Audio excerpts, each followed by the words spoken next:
Okay, so what have we been up to the last week? Well, I've made a start on terrain.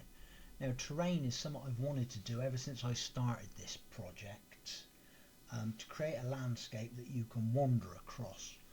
Well, you can't wander across this just yet, but it has started. Let's click the big green button and see where we've got to. This will I've disabled the green grids because it just makes everything look a bit weird. So we can now add, as well as being able to add a floor, we can now add a terrain, and this terrain is being generated from a PNG image. We can add sunlight to it to brighten it up a bit so as we can actually see what we've got. That's up there. I can't yet add the point light and the area light to it. I don't know why that is at the moment. I don't know why the sunlight works and they don't. It's probably something to do with where this terrain is positioned, I think, because it's not positioned. I've got to do some work on the positioning of the terrain, but as you can see, we have,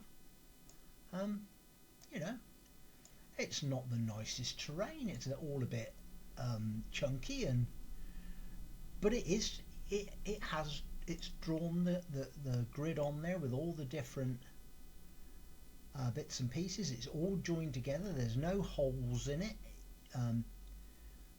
It's like I say, it's very, a lot of sharp edges on it. I'm going to need to work out how you get it to be a little bit smoother. I think that's probably being caused more by the image that I'm using, as to why it is so chunky and not the surface isn't a little bit more smooth, a little bit more sort of rounded as opposed to these very straight lines. Anyhow, that's we're getting, this is what we're loading from a 256 by 256 PNG image. The vertices, the indices, we're getting 255 strips with 510 triangles in each. And we're creating 130,050 triangles. That's being created from this image here.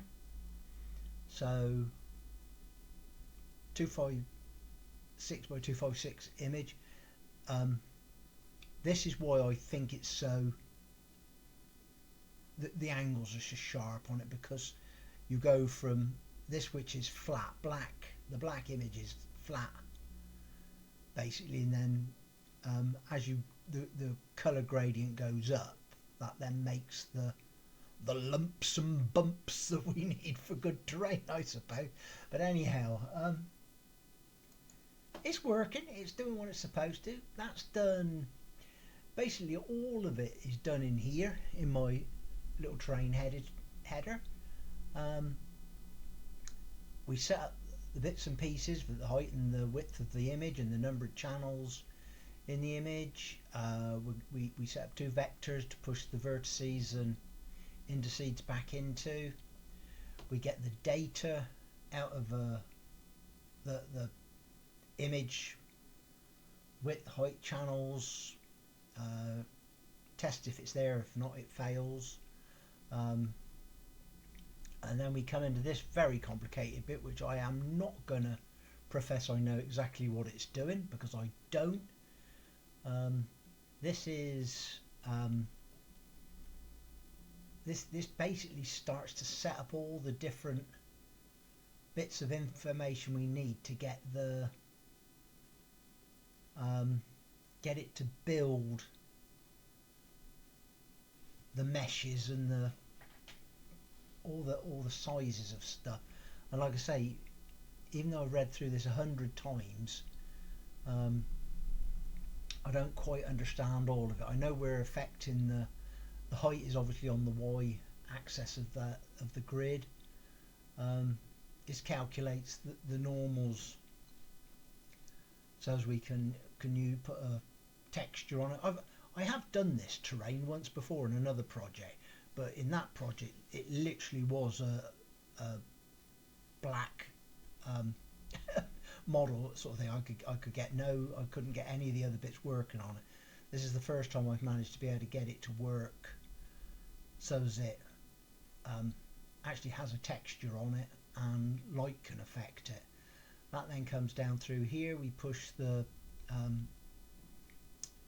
different bits back into the vectors, the normals, the text coordinates. This then gets the number of indices. Like I say, I'm stabbing at a lot of this because I just don't know exactly what it all does. That then comes down here. We then get the information that we need for the vertices, the indices.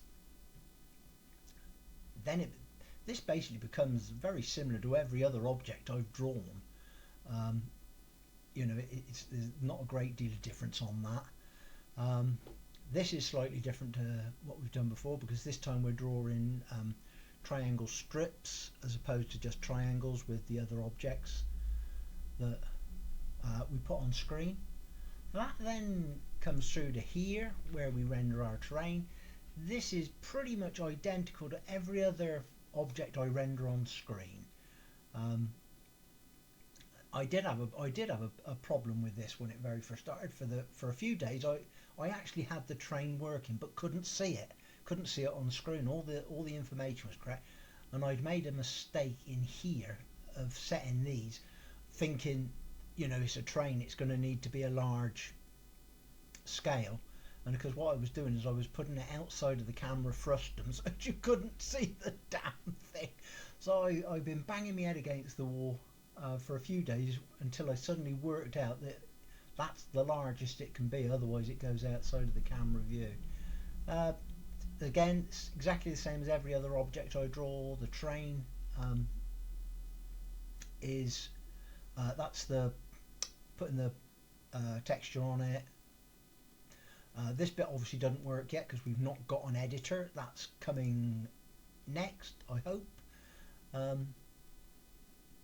This is all the same as any other object I draw. Like I said, I don't know why the point light and the area light aren't showing yet. That's something I've got to investigate.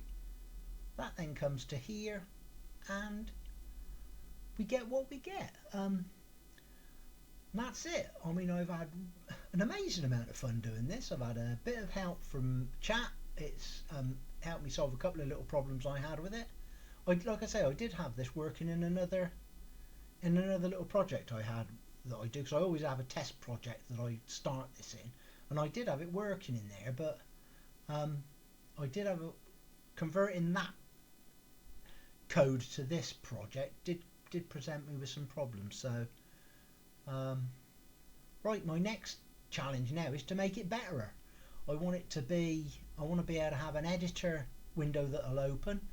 So theoretically I want an editor window that's going to allow me to edit this image, because this is the image that's drawing, and then literally click update and update. Oh, that was a bit unfortunate. Literally click the update button and have that live update the terrain. I want to be able to change the texture on the terrain and various other bits and pieces. So it's could be a few days before there's another update on this terrain. Anyhow, that's where I am at the moment. I've thoroughly enjoyed it. This learning curve is brilliant. Thanks for watching if you did.